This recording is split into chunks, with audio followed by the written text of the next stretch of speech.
It's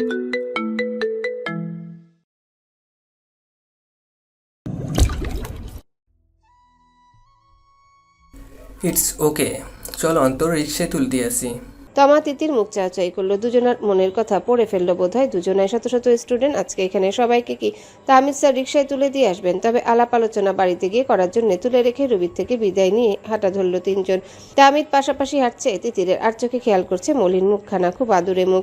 একবার জিজ্ঞাসা করতে ইচ্ছা হলো মন খারাপের কারণ, করা হলো না। শিক্ষক বেশে থেকে শিক্ষার্থীদের সাথে রোমান্টিসিজম করা নিশ্চয়ই ভালো দেখায় না। যা হবার পরেই হবেক্ষণ। কলেজ ক্যাম্পাস থেকে বেরিয়ে এসে দাঁড়ালো ফাঁকা রাস্তা, একটা রিক্সাও দেখতে পাওয়া যাচ্ছে না। তিতির তমা দুজনেই হাঁসফাঁস করলো। তমা মিহি গলায় বলল, স্যার এই সময় রিক্সা পাওয়া যায় না, আমরা চলে যেতে পারবো? তাহমিদের মুখ চিন্তিত লাগলো। তিতিরদের বাড়ির রাস্তা এই মুহূর্তে অস্বাভাবিক নীরব। বাকি শিক্ষার্থীরা আরো পরে যাবে, সুতরাং সেই ফাঁকা রাস্তায় দুটো মেয়েকে একা পাঠাতে মন সায় দিল না তার। স্বাভাবিক গলায় বলল, চলো এগিয়ে দিয়ে আসি খানিকটা। তিতির জলদি নিষেধ করে বসলো। স্যার, সত্যি আমরা চলে যেতে পারবো, আপনাকে কষ্ট করতে হবে না। কষ্ট নয়, বরং যেতে পারলে ভালোই লাগবে। জি। স্যার বলার দরকার নেই, আপাতত কলেজের আওয়ার নয়, তার মধ্যে তোমার টিচারও ছিলাম না, সুতরাং। তিতির বা তমা দুজনেই তাহমিদ কায়েসের গলার সুরে খানিকটা ইতস্তত বোধ করছে।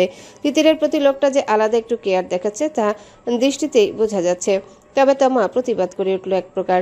তবু স্যার তো স্যারই হয়, ক্লাস করি বা না করি। তাছাড়া কত বড় আপনি। কেমন একটা বয়স্ক লাগছে না? আমার বয়স কিন্তু অতটাও নয় যতটা ভাবছো।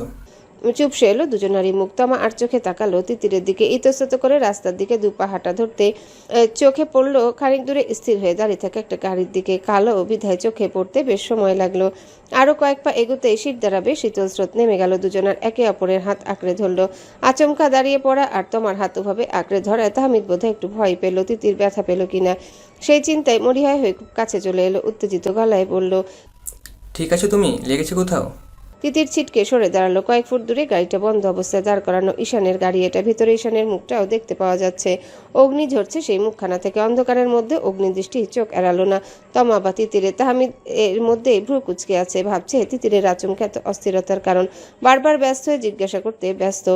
আশ্চর্যজনকভাবে ঈশান গাড়ি থেকে নামছে না, পর্যবেক্ষণে ব্যস্ত বোধ হয়। তাহমিদ অতি উত্তেজনায় তিতিরের গা ঘেঁষে দাঁড়ানো।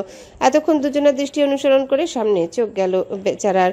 কিছু দূরেই গাড়িতে বসারত ঈশানকে চোখে পড়ল। কপালে ভাঁজ পড়ল তাহমিদের। তার মনে প্রাণে চিন্তা হলো ঈশান সম্ভবত বিরক্ত করে তিতিরদের। সে ভয়ে মেয়ে দুটো এমন চুপসে আছে। এতবার জিজ্ঞাসা করেও তমা বা তিতিরের ভয়ার্ত মুখ থেকে যখন কিছু উচ্চারণ করাতে পারল না, তখন সে বিশ্বাস চূড়ান্ত হলো যেন। আর দ্বিতীয়বার তিতিরদের কিছু জিজ্ঞাসা করার প্রয়োজন বোধ করলো না। হন্তদন্ত পায়ে এগিয়ে গেল ঈশানের গাড়ির দিকে। তমা তিতির আটকে উঠে থামানোর চেষ্টা করেও সম্ভব হলো না। ততক্ষণে তাহমিদ পৌঁছে গিয়েছে ঈশানের কাছটায়। রাগে জর্জরিত হয়ে ধমকে উঠল ঈশানকে। রাস্তাঘাটে মেয়েদের উত্ত্যক্ত করা একটা ট্রেন্ডে পরিণত করা ফেলা হয়েছে, তাই না? মেয়ে দেখলে হুঁশ থাকে না। ঈশানকে বলা তাহমিদের এই কথায় মাথায় বাজ পড়ল তিতিরের। আকাশ থেকে শটানে বজ্রপাত পড়ল যেন। তার আর তোমার মাথায় চোয়াল ঝুলে পড়েছে দুজনার। বাঘের খাঁচায় ঢুকে বেড়াল বাঘকে বলছে আমাকে মাসি ডাক বিশালা, বিষয়টা এমন দেখাচ্ছে। ঈশান এখন চুপ। তার নীরবতা বোধে আরও রাগান্বিত করে ফেলল তাহমিদকে। সে এক ঝটকায় গাড়ির দরজা খুলে ফেলল। তিতির তমা দৌড়ে এগুতে উদ্যত হতে আঙ্গুলের ইশারায় থেমে যেতে আদেশ করলো ঈশান। ঈশানের মুখের দিকে তাকে এক পা এগোনোর সাহস করলো না দুজনার কেউ। রুহু কাঁপছে দুজনার। আজ একটা খুনাখুনি না হলে হয়। তিতির মুখ একই তোমার দিকে অসম্ভব ভয়ার্ত গলায় ফিসফিস করে বলে উঠল, বেচারাকে হিরো হতে কে বললো বলতো? তোমার মুখ আরো ভয়ে শুকনো। নিজেও একই গলায় বলল, নয়না প্রেমে পড়লে শিয়াল নিজেকে মনের রাজাই ভাবে। বেচারা কঠিনভাবে প্রেমে পড়ে গেছে তোর, তাই হিরো হওয়ার সুযোগ হাতছাড়া করতেই চাইলো না। বাজে বকিস না, প্রেমে পড়ার সুযোগ পেলে কোথায়? লাভ এট ফার্স্ট সাইট গাধা। তাহমিদ সাহেব একই কাহিনী ঘটিয়েছে। বেচারা আর মানুষ পায়নি, একেবারে বিবাহিত মেয়ের পিছনে পড়ে তারই স্বামীকে ইফ টিচিংয়ের জন্য গালিগালাজ করছে। তাও আবার সে কি? ঈশান আরশাদ দেওয়ান। বেচারার আয়ু কম, আফসোস করে কি লাভ। আহারে কতটা বয়স বেচারার। অকালে আল্লাহ মাফ করুক। এই সময় তোমার হেয়ালি আর পাগলের প্রলাপে বিরক্ত হলো তিতির। ধমকে উঠল চাপা গলায়, তোর শুধু ফালতু কথা। অকালে মানে কি? নেগেটিভ কথা যত সব। তোমার পেট ফেটে হাসি পেল। খ্যাক করে হাসতে ইচ্ছা হলো। আমি ফালতু বলি? তোর আন্দাজ আছে লোকটা কি করলো এই মুহূর্তে? আর মানুষ পেল না? বড় ভাইয়া ওকে এখন আস্ত রাখবে? তিতির অবশ্য একই কথা ভাবছে। লোকটা আর এলোমেলো কিছু বলে সবটা বেশি জটিল করার আগে থামানো দরকার। তিতির দ্রুত পায়ে এক প্রকার ছুটে এসে দাঁড়ালো তাহমিদের পাশে। উত্তেজিত গলায় বলল, ইটস ওকে, আপনি যা ভাবছেন তা নয়। উনি আমার। তিতির থমকায়। উনি আমার স্বামী কথাটা গলায় আটকে আসলো, তার বলতে গিয়েও থামলো। তাহমিদ প্রশ্নসূচক দৃষ্টিতে তাকালো তিতিরের দিকে। ঈশান নিজের বাঁকা চোখে তাকিয়ে তিতিরের জবাব শোনার অপেক্ষায়। তিতিরকে কিছু বলতে না দেখে পুনরায় ক্ষেপে কিছু বলার আগে তমা দৌড়ে এলো। উনি আমার বড় ভাই স্যার, ঈশান আরশাদ দেওয়ান। তাহমিদ চমকে গেলেন, অপ্রস্তুত হলেন ভীষণ রকমের। তবে পরক্ষণেই সামলে নিয়ে বিনয়ে ভেঙে পড়ল একেবারে। আমাকে ক্ষমা করবেন, আমি আসলে ঈশান গাড়ি থেকে নেমে দাঁড়ালো, মুখ নির্বিকার ভাবলেশীন গলাতেই বলল, I don't mind at all. After all আপনি জানতেন না এত রাতে দুটো মেয়ের পথ হুট করে আটকে দাঁড়ালে যে কোনো সচেতন সুপুরুষ এমন বিহেভ করতো না? তমা তিতির হা হয়ে গেল, কানে সঠিক শুনলো কি বোঝা গেল না। ঈশানকে তারা কোন রূপে দেখবে সেটা ভাবতে ব্যস্ত। আর ঈশান কিনা এত বিনয়ের অবতার, ভাবতেই গায়ে কাটা দিয়ে উঠছে। তাহমিদ প্রচন্ড খুশি হলেন, তবে মনে মনে ভেবে পেলেন না খুশিটা আদৌ হওয়া উচিত কিনা। মেয়েটাকে তার পছন্দ, তবে মেয়ের ভাইয়ের সাথে প্রথম সাক্ষাৎ মোটেও সুখকর হলো না। তবে সেসব আপাতত তুললেন না তিনি। হালকা হেসে কৃতজ্ঞতা প্রকাশ করলেন কিছু মনে না করার জন্য। বেশ কয়েকবার ঘটা করে ক্ষমা চমা চাইলেন ভদ্রলোক। তিতির তমার থেকে বিদায় নিয়ে স্থান ত্যাগ করলেন তিনি। এবার ভয় পাওয়ার পালা দুজনের। আশ্চর্যজনকভাবে ঈশান কিচ্ছু বলল না, আলগোছে গিয়ে বসলো ড্রাইভিং সিটে। তিতির তমা দুজনাই উঠে বসলো, যথারীতি তিতির পিছনেই বসলো তমার সাথে। ঈশান গম্ভীর মুখে পরখ করলো সবই, গম্ভীর গলাতে আদেশ ছুড়ল, তো আমার সামনে আয়। আমি নিশ্চয় ড্রাইভার নই। তমাকে ডাকা এসে নিজে ভীষণ কাচুমাচু করছে। মিয়া বিবির ঝামেলায় বারবার ফেসে যায় সে বেচারি। তিতিরকে দু ঠেলা দিল উঠে যাওয়ার। তিতিরের মধ্যে তার আগ্রহ দেখতে পাওয়া গেল না। তমা, লম্বা করে ডাকটা কানে আসার সাথে চাপা গলায় ধমকে উঠল তিতিরকে। যাচ্ছিস না কেন? আমাকে দিয়ে তোকে রেখেছে গাধা। তিতির অগত্যা উঠতে উদ্যত হতে আরেক দফা ধমকের স্বর পাওয়া গেল। তমা তাকে বলেছি আসতে, না এসে পৌঁছে পাঠাচ্ছিস? তিতির থমকে গেল, মুখটা কালো হয়ে এলো। তোমার নিজেরও অপ্রস্তুত হলো মহা সমস্যা এদের নিয়ে। তবে আর ঈশানকে খেপানোর সাহস হলো না তাদের। আজ যা রেগে আছে তা বাড়িতে গিয়ে ছাড়বে কিনা কে জানে। গাড়ি এসে মিনিট 12 পর থামলো দেওয়ানবাড়ির গেটের সামনে। পাশের গেট দিয়ে তোমার নিজের বাড়িতে ঢুকলো। একদম সদর দরজা খুলে বাসার ভিতরে না ঢোকা পর্যন্ত তাকিয়ে রইল ঈশান। ভেতরে যেতেই গাড়ি ঘোরালো, চেঁচিয়ে উঠল তিতির। আরে ও ওইদিকে কোথায় যাচ্ছেন?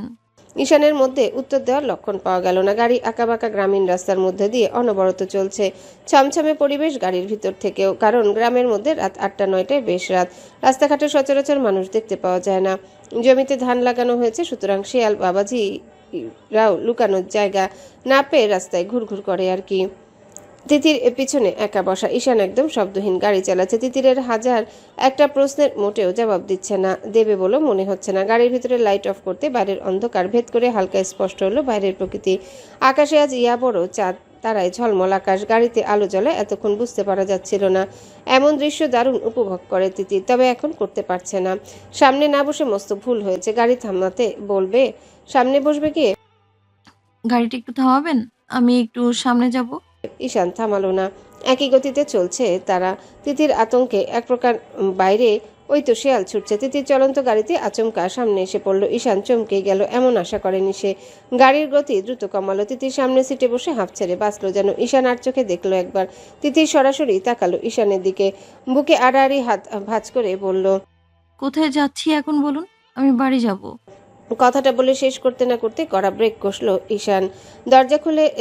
দরজার লক খুলে দিয়ে নির্বিকার সামনে বসে রইল। তিতির হতভম্ব হয়, ব্যগ্র গলায় জিজ্ঞাসা করে, থামালেন কেন? আউট। চমকে উঠল তিতির। ফটাফট এদিক সেদিক তাকালো বাইরে। ভয়ঙ্কর অবস্থা। সামনে বটতলা বন্ধ চায়ের দোকানটা। এখানে তাকে নামতে বলা হচ্ছে মানে? এখানে নামবো কেন? বাড়ি যাবি বলবি? এটা বাড়ি আমার। তাহলে যেখানে যাচ্ছি কাজ শেষ করে ফিরবো নিশ্চয়ই। সেই জায়গাটার নাম বলতে? আর একটা কথা বলে ধাক্কা দিয়ে বের করে দিব। অপমানে লাল হলো তিতির। নেহায়েতে এই অবস্থায় আছে জন্য, না হলে কখনো সহ্য করতো না সে। তবে মুখে আর কিছু বলল না, চোখ মুখ কুচকে বসে রইল। নিজেদের গ্রামের আঁকাবাঁকা বাঁকগুলো নিমিষে পেরিয়ে গাড়ি এসে উঠল মেন রোডে। মেন রোডে বেশ গাড়ি, একের পর এক দূরপাল্লার বাস ট্রাক চলতে ব্যস্ত। ঘড়িতে সময় 9:30। এখন গ্রাম ছাড়া সব জায়গাতে এই সবে সন্ধ্যা। প্রচণ্ড গতিতে গাড়ি চলছে। তিতিরের হাত পা কাঁপছে। কেমন আবেদনময়ী গলায় আর্তনাদ করে উঠল, আস্তে, এত জোরে কেন? ঈশানের কপালে বিস্তর ভাঁজ পড়ল। মুখে বিরক্ত সূচক শব্দ করে বসলো। একইভাবে তাকালো তিতিরের দিকে। তিতির সামনে দৃষ্টি রেখে কোলের উপর দুহাত মুঠো করে কাঁপাকাঁপিতে ব্যস্ত। ঈশানের মধ্যে গাড়ির গতি কমানোর কোনো আগ্রহ না পেয়ে আবার একই গলায় আর্তনাদ করে বসলো সে। ইস, আস্তে বললাম তো। ঈশানের মেজাজ এবার সত্যি খেই হারালো, ধমকে উঠল, আহ উ ইস, আস্তে ধীরে এসব কি শব্দ, হ্যাঁ? সাথে অশ্লীলের মতো টান তো আছেই। কথার ধরনে মনে হচ্ছে গাড়িতে না, দুজন পিছনে এসি। ঈশানের এহেন ঠোঁটকাটা কথায় শরীর শিওরে উঠল তিতিরের। লজ্জায় লাল হয়ে এলো মুহূর্তের মধ্যেই তার ফর্সা মুখখানা। মুখে লাগাম না থাকলে আরেকজনের যে লজ্জায় পড়তে হয় তা তো এক ফোঁটা বোঝে না এই লোক। ভয়ে এমন কণ্ঠ এসে গেছে। তিতির গলার স্বর স্বাভাবিক করার চেষ্টা করে বলল, আমি মোটেই অন্যভাবে কিছু বলিনি, স্লো করুন। চলো, আমাদের এখন হবে না, মোড়ে আছি। হ্যাঁ। গাড়ি দ্রুত চালানোর মোড়ে কথা বলছি। কাচুমাচু মুখটা ঘুরিয়ে ফেললো গ্লাসের দিকে। অসভ্য লোকের অসভ্য কথাবার্তা, কথার ধরনে আর পরের উত্তরটা দেওয়ার অবস্থা থাকে না। তুলতে হলো না, মুখে নিষেধ করলেও ধীরে ধীরে গাড়ির গতি কমে এলো। কাচুমাচু মুখটা ঘুরিয়ে ফেললো গ্লাসের দিকে। অসভ্য লোকের অসভ্য কথাবার্তা, কথার ধরনে আর পরের উত্তরটা দেওয়ার অবস্থা থাকে না। তবে আর বলতে হলো না, মুখে নিষেধ করলেও ধীরে ধীরে গাড়ির গতি কমে এলো। বেশ খানিকটা হাঁপ ছাড়লো তিতির। ভয় কমে এসেছে এখন অনেকটাই। মেন রাস্তা ধরে এগোচ্ছে গাড়ি। এই রাস্তায় আগে যাওয়া হয়নি তার। তাদের বাড়ি সেই রাস্তা থেকে শহরের দিকে গিয়েছে মেন রোড। এটা তার উল্টো রাস্তা। বাড়িঘর চোখে পড়ছে না খুব একটা, তবে বাস ট্রাক বহাল তবিয়তেই চলছে। দুজনেই চুপ করে আছে। তিতির জানে জিজ্ঞাসা করে লাভ নেই, ঈশানও বলার প্রয়োজন বোধ করছে না। বেশ সময় নিয়ে গাড়ি বাঁক নিল অন্যদিকে। রাস্তাটা মেন রোড থেকে পশ্চিমে গিয়েছে। বেশ সরু একটা রাস্তা, ওই একটা প্রাইভেট কার চলার মতো প্রশস্ত। আশেপাশে জঙ্গল, তার ভিতর দিয়ে রাস্তা। তাদের এলাকায় এমন গাছপালায় পরিবেশ প্রচুর। এই যেমন এটা সম্ভবত পুরোটাই কোনো জঙ্গল, গা ছমছম করে এক প্রকার। এই জঙ্গলের ভিতর দিয়ে এত রাতে ঈশানের কি কাজ থাকতে পারে হিসেবে মেলে না তার। তাকে বাড়ির সামনে নামিয়ে দিয়ে আসলেই হতো। এদিক দিয়ে যাচ্ছেন কেন? রাস্তা এদিকে, তো এদিক দিয়ে যাবো না? সেটাই তো কথা, এত রাতে এদিকে রাস্তা হবে কেন? দিন রাতের সাথে রাস্তায় তার গতিপথ পাল্টায়, জানা ছিল না তোমার? সেটা কখন বললাম? এরকম রাত্রিবেলা কত বিপদ আপদ হয়, দুজনে একা একা এই দিকটায় কেন যাচ্ছি? ঈশান জবাব দেয় না। সেই থাকতে বিপদ। হাস্যকর কথা বলে এক একটা মেয়েটা। মাথায় এমনিতেই জ্বলে আছে, তার মধ্যে এত অবান্তর বকবক পোষাচ্ছে না তার। সুতরাং জবাব না দিয়ে গতি বাড়িয়ে দিল। কাঙ্ক্ষিত গন্তব্যে গাড়ি এসে পৌঁছাতে হা হয়ে গেল তিতির। এ যেন এক মিনি সমুদ্র। পিছনে জঙ্গল, বোঝার উপায় নেই। তার আড়ালে এমন সুন্দর পরিবেশ। সমুদ্র নয় মোটেও, বিশাল একটা নদী এটা। পানি যেমন আছে তেমনই মাঝে মাঝে আবার চর পড়ে গেছে। এপাশে ওপাশে বিস্তর বালুচর দেখা যাচ্ছে। চাঁদের আলোয় চিকচিক করছে বালুকণা। পানিতে পড়েছে চাঁদের আলোর প্রতিচ্ছবি। মুগ্ধ হয়ে থমকে যাওয়ার মতো সৌন্দর্য। তিতিরতি উচ্ছ্বাসে সিট বেল্ট খুলে নামতে যাবে তার আগে নিজেকে শূন্য আবিষ্কার করলো। ঝড়ের গতিতে কি একটা হয়ে গেল। খিচে বন্ধ করা চোখ মুখ খুলতেই নিজেকে পেল ঈশানের কোলে। হতভম্ব হয়ে গেল বেচারি। এক হাত পিঠে, অন্য হাত হাঁটুর নিচে দিয়ে খানিকটা নিজের শরীরের সাথে মিশিয়ে আনলো ঈশান তিতিরকে। শীর্ণ মেধহীন শরীরখানা লেপ্টে আছে ঈশানের শক্তপোক্ত জিম করা পেশিবহুল অঙ্গের সাথে। মুহূর্তের মধ্যে শ্বাস প্রশ্বাস দ্রুত হলো তিতিরের। ঈশানের দিকে তাকাতে আত্মা কেঁপে উঠল তার। ভয়ঙ্কর সেই দৃষ্টি। ক্রোধ উপচে পড়ছে সেখান থেকে। সরে যেতে নড়াচড়া করলো। ঈশানের হাতের বাঁধনে এক চুল সম্ভব হলো না নড়া। ঈশান স্থির চোখে তিতিরের ছটফট দেখতে ব্যস্ত। মেয়েটা হাঁপাচ্ছে। বিরক্ত হলো সে। কোলে তুলে নিয়ে এলো সে। বসে আছে তারই কোলে। হাঁপানো উচিত তো তার। কষ্ট তো সে করলো, উল্টো মেয়েটা হাঁপাচ্ছে। আজব কারসাজি। হাঁপাচ্ছিস কেন? কিছু করেছি? কথাটাতে হাঁপানো কমলো না মোটেও, বরং বাড়লো। খেয়াল করলো ঈশানের ডান হাত তার পিঠে নাড়াচাড়া করছে, অন্য হাত তার উরুর উপর দিয়ে তাকে ধরে রাখা। না ভাবেন কিনা বলুন, না হলে বসতে দিন। চলুন বাড়ি যাই। নামানোর জন্যই তো তুলিনি। এটা বসে থাকার জায়গা? অসহ্য লাগছে আমার, যেতে দিন। বসে থাকার জায়গা না, আরো অনেক কিছু করার জায়গা। বসে থাকতে বোরিং লাগে, সেসব ট্রাই করে যেতে পারে। Do you want that? আতঙ্কে শরীর হিম হয়ে আসে মেয়েটার। ঠোঁট কামড়ে নিজের রক্তিম মুখ লুকাতে ব্যস্ত সে। হঠাৎ শোনা গেল ঈশানের ভারী গলা। Look at me. তিতির ধীরে সুস্থে তাকালো। তিত্তির করে কাঁপছে চোখের পাপড়ি। ভীষণ অপ্রস্তুত অবস্থায় বসা সে সেদিনের মতো। বেরিয়েছিলে কেন? বের হতে পারি না। আমি নিষেধ করিনি গাড়ি ছাড়া একা একা বের হতে। তমা তো ছিলই। কিছু ঘটলে তুই বা তোমা আটকাতে পারবি? তিতির ভ্রু কুচকে জিজ্ঞাসা সূচক দৃষ্টি দেয়। কি ঘটবে? আমাদের এলাকা, আগে তো এত রেস্ট্রিকশন নিয়ে চলাফেরা করিনি, আজও প্রয়োজন দেখছি না। তিতিরের কাঠখোট্টা জবাবে মেজাজ দ্বিগুণ খারাপ হয় তার। তবে রাখতে চায় না সে। রেগে মাথা নষ্ট করে মেয়ে মানুষের গায়ে হাত তোলার মতো ভুল তার দ্বারা আর এ জীবনে দ্বিতীয়বার হবে না। কষ্ট করতে চায় না সে। সেদিন তিতিরকে আঘাত করে মানসিকভাবে বিধ্বস্ত এক প্রকার সে। নিষেধ করার কারণ নিশ্চয়ই আছে। সেটা যদি আপনি করেন তাহলে নেই, কারণ ছাড়াই বেশি কাজ করেন আপনি। সাহস দিন দিন কি বাড়ছে? তিতির বাঁকা হাসে তাচ্ছিল্যের গলায় বলে, কে আপনি? রাগে জ্বলে ওঠে ঈশানের মাথা। পিঠের উপর রাখা হাত উঠে আসে উন্মুক্ত ঘাড়ে, মাথার চুলগুলো বেশ খানিকটা উঁচুতে খোপা করে রাখা। ঘাড়ে শক্ত চাপ পড়তে মুখ কুঁচকে গেল সেই ব্যথায়। চোখ বুজেও নিজের মুখের অস্তিত্ব অনুভব করে ঈশানের খুব কাছে। দুজনের গরম নিঃশ্বাস আছড়ে পড়ছে একে অপরের উপর। জোরে জোরে শ্বাস নেয় তিতির। না চাইতেও ঈশানের নজর যায় বিস্তর ওঠানামা করা সুডল বক্ষজোড়ার উপর। নিজের উপর হতাশ হয়ে মাথা এলিয়ে দেয় সিটে। চোখ বুজে শ্বাস টানে, দুহাতে তিতিরের পাতলা কোমর ধরে একইভাবে বসিয়ে দেয় পাশের সিটে। চোখ বুজে শ্বাস টানে, দু হাতে তিতিরের পাতলা কোমর ধরে একইভাবে বসিয়ে দেয় পাশের সিটে। মেয়েটা তার জন্য ধ্বংসের অস্ত্র। ভয়াবহ ব্যাপার স্যাপার। তিতির নিজেকে আবার সিটে অনুভব করতে হাফ ছাড়ল, কঠোর গলায় বলল, সময় অসময় মাছ হবে না, আগেও 1000 বার নিষেধ করেছি। ঈশান নিজের সিট বেল্ট খুলে বেশ ঘুরে বসলো তিতিরের দিকে, গম্ভীর গলায় বলল। কে শুলে ভাল লাগে? রাহাত? গা ঘিন ঘিন করে উঠল ঈশানের কথার ধরনে। চোখে ভেসে উঠল সেদিন রাহাতের তাকে জড়িয়ে ধরা দৃশ্য।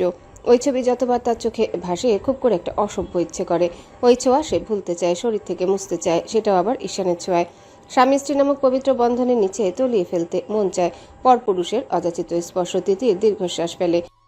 আপনি কথাটা বলে কি পরিমাণ ছোট করেন আমায় সেটা বোঝেন?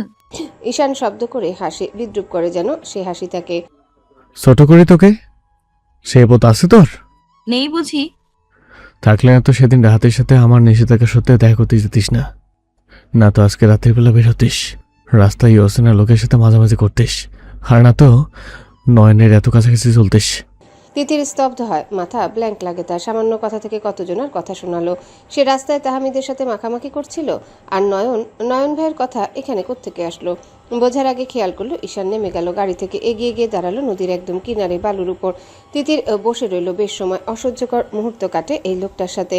সারাদিনের মুড এক চুটকিতেই নষ্ট করতে এই লোক সেরা। তিতির হাত বাড়িয়ে বেশ কয়েকবার হর্ন দিল গাড়ির। বাড়ি যাবে সে। ঈশানের এহেন কথাবার্তায় এই জায়গার সৌন্দর্য তার আর সৌন্দর্য লাগছে না, বিষ লাগছে। ঈশান আসলো না। অন্ধকারে ধোঁয়া উঠতে দেখা গেল। চোখ মুখ কুচকে ফেললো তিতির। সিগারেট ধরিয়েছে ঈশান। অসহ্যকর লাগে তার সিগারেট। তিতির হয়তো আশা করেছিল হাতে সিগারেট শেষ হলে ফিরবে ঈশান, সেটা হলো না। দ্বিতীয় সিগারেট ঠোঁটে চাপলো আবার। তিতির এবার ধৈর্য হারায়, নেমে আসে গাড়ি থেকে। মাটির দেখা নেই এখানে। জঙ্গলটা পার হয়ে পেছনের দিকে আসলে বালি আর বালি। ভীষণ মন ভালো করা পরিবেশ। ধীর পায়ে এগিয়ে গিয়ে দাঁড়ালো ঈশানের পাশে। ঈশান গভীর মনোযোগে পানির দিকে তাকিয়ে সিগারেট টানতে ব্যস্ত। তিতির কড়া চোখে তাকিয়ে রইল এত ভালোবেসে টানা সিগারেটের দিকে। ঈশানের ঠোঁটজোড়া এর আগে বেশ গোলাপি লক্ষ্য করেছিল সে, ইদানিং বেশ কালচে লাগে। সিগারেটে পুড়ে পুড়ে ব্রাউন লাগে। কাশি দিয়ে শব্দ করলো খানিকটা। আমি বাড়ি যাব। দেরি হবে। বাড়িতে চিন্তা করবে। করুক, আমি বাড়ি যাব, চলুন। আমি তোর কে? আচমকা এমন প্রশ্ন ছুড়ে দিল ঈশান। তিতির উত্তর দিতে পারে না। সাথে সাথে ঈশান তাকায় তার দিকে।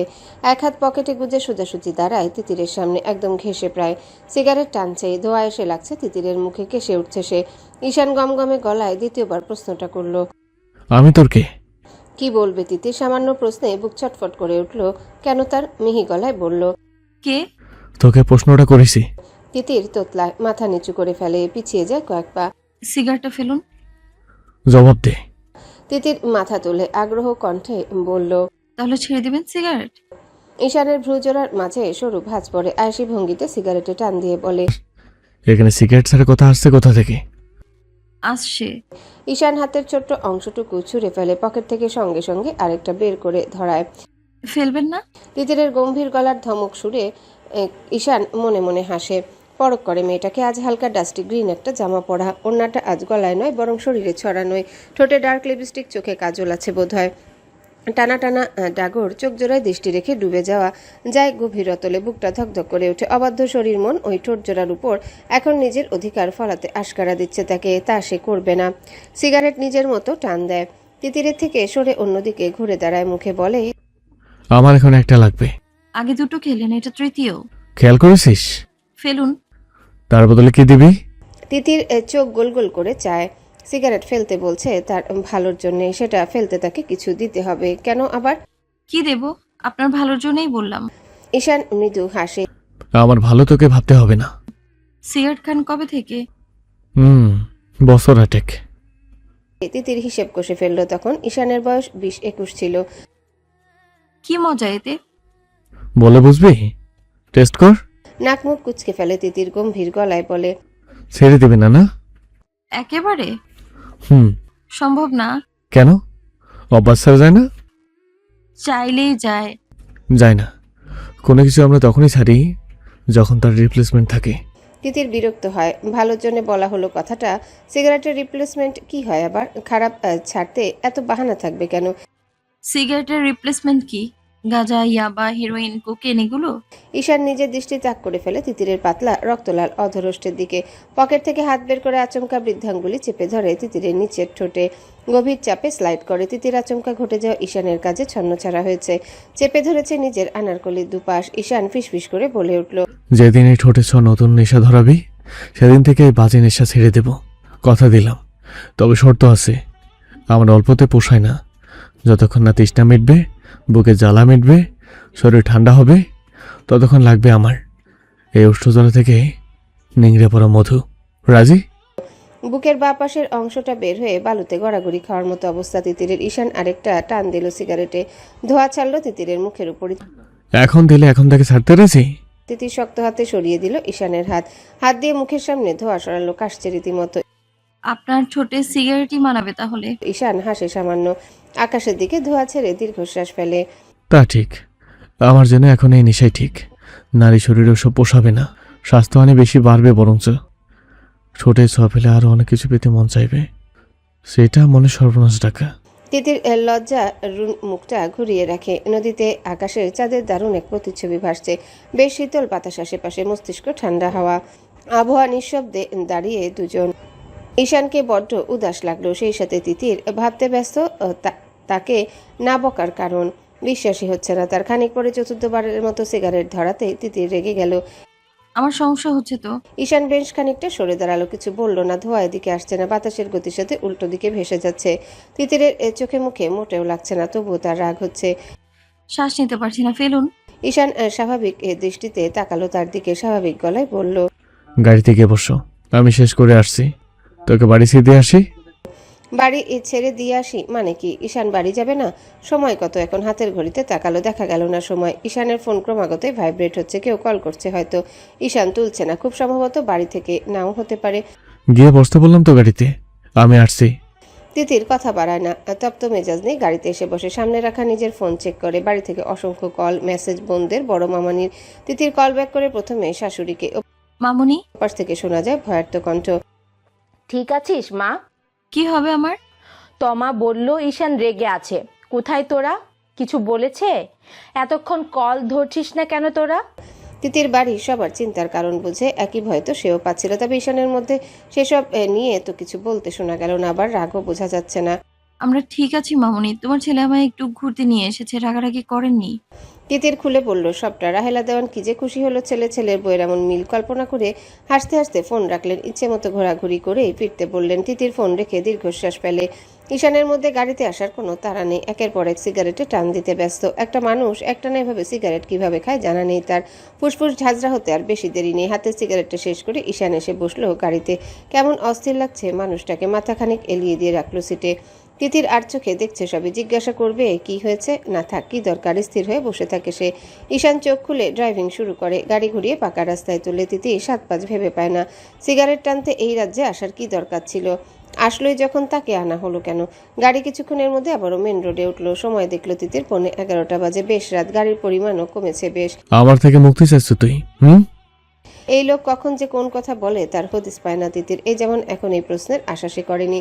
এখন কোন পরিপ্রেক্ষিতে ঈশান প্রশ্ন করতে ইচ্ছা হলো জানা নেই তার, তবে জবাবও দিল। আমার উপর চাপিয়ে দেবেন না সবটা, আমি জানি। আমি বাস্তবায়ন করব সেটা। ঈশান গাড়ির গতি কমায়। বেশ ধীরে সুস্থে চলছে গাড়ি। সময় বাড়ানোর জন্য এই সামান্য চেষ্টা। তিতি সেটা ধরতে পারল না হয়তো। ঈশানের হাত শক্ত করে চেপে ধরল স্টিয়ারিং। এইসব মাথা থেকে ঝেড়ে ফেল। আজ ঝাড়তে বলবেন, কালামায় চড় থাপ্পড় দিয়ে অন্য একটা মেয়েকে কাছে টেনে বোঝাবেন দূরে যেতে। সব কি মগের মূল্যক? কোনো মেয়েকে তোর সামনের কাছে টেনেছি আমি? সামনে নাকি পেছনে সে খবর আমি জানবো কি করে? আপনার মুখেই শোনা। তপ্ত শ্বাস ফেলে ঈশান গম্ভীর গলায় বলে, যদি বলি এই জীবনে বেঁচে থাকতে আমার থেকে মুক্তি নেই তোর? তিতির বাঁকা হাসে। মৃত্যুতে তো আছে, তাহলেই হবে। ঈশানের মুখ কঠিন হয়ে এলো। ধমকের গলায় ডেকে উঠল। তিতির? তিতির এসে ধমকে গা করল না, একই কণ্ঠে বলল, বিচ্ছেদটা জরুরি, যে কোনো একটা হলেই হলো, তাই না? ঈশান আচমকা কর্কশ শব্দে ব্রেক কষল। গাড়িটা শো শো করে বড় বড় গাড়ি পাশ কাটিয়ে যাচ্ছে তাদেরকে। ঈশান চিৎকার করে উঠল এক প্রকার। এক কাজ কর, খুন করে ফেলাম। তিতির আবারও বাঁকা হাসে, যেন ঈশান বেশ মজার কথা বলেছে তাকে। ফিচেল গলায় বলে, ওটা তো আমার বলা উচিত।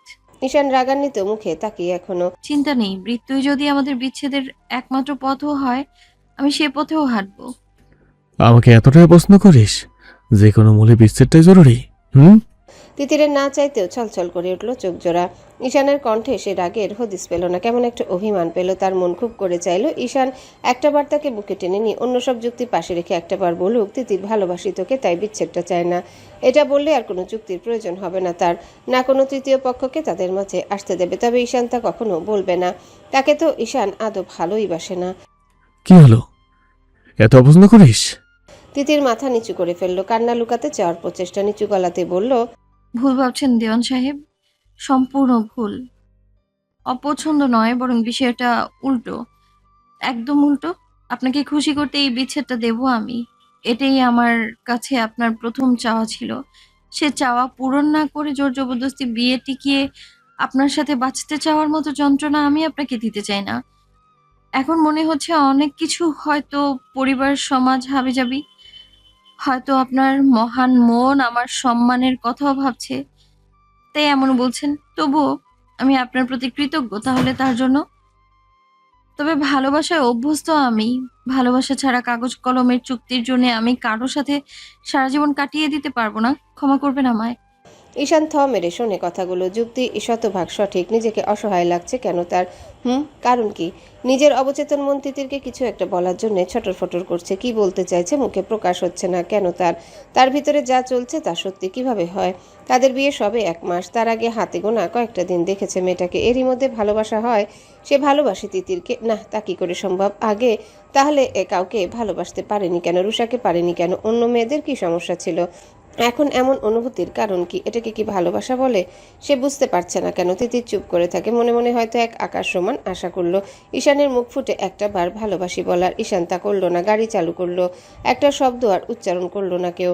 তিতিরের কান্না পাচ্ছে, ভীষণ কান্না পাচ্ছে। ঈশানকে আঁকড়ে ধরে চিৎকার করে কাঁদতে ইচ্ছে হচ্ছে। এই 20-22টা দিন কত কষ্টে ঈশানের থেকে আড়ালে থেকেছে সে, একমাত্র সেই জানে। কতবার ভেবেছে ঈশান তাকে ভালোবাসে। একবার হলেও সেদিনের করা আঘাতের জন্য অনুতপ্ত হবে, জোর খাটিয়ে না। একবার ভালোবাসি বলে কাছে আসবে তার। ঈশান আসেনি, ফিরেও তাকায়নি। একবার ভালোবাসি বললে এই দুনিয়ার সব যুক্তি ফেলে ঈশানের কাছে নিজেকে সমর্পণে রাজি সে। নিজ ইচ্ছায় ধরা দিতে প্রস্তুত স্বামী নামক বৈধ পুরুষের কাছে, তার ভালোবাসার পুরুষের কাছে। তারপর মরণও কবুল। কিন্তু না, সেটা তো হওয়ারই না। তিতির চোখ বুজে কান্না গিলে ফেলার নিদারুণ চেষ্টা। ঈশান দ্রুত গতিতে ড্রাইভ করতে ব্যস্ত। বাড়ির রাস্তা লোকেশনে দেখাচ্ছে আর আধা ঘন্টা। চোখ জ্বালা করছে তার, শরীর কাঁপছে। কি আশ্চর্য! ঈশান আশ্বাদ দেওয়ানে শরীর কাঁপে, মানে নার্ভাস সে কি অসুস্থ হয়ে যাচ্ছে দিনকে দিন? নিজের অনুভূতি বুঝতে না পারার জন্যে, মনের ভিতরে তার আসল অনুভূতি, বাইরের কঠিন দুনিয়ায় ওই বাচ্চা আবেগী মেয়েটাকে জানাতে না পারার জন্য এই অসুস্থতা কি? কেন বুঝতে পারছে না সে? এটা ভালোবাসা? সত্যি ভালোবাসা? কাপুরুষ মনে হচ্ছে নিজেকে।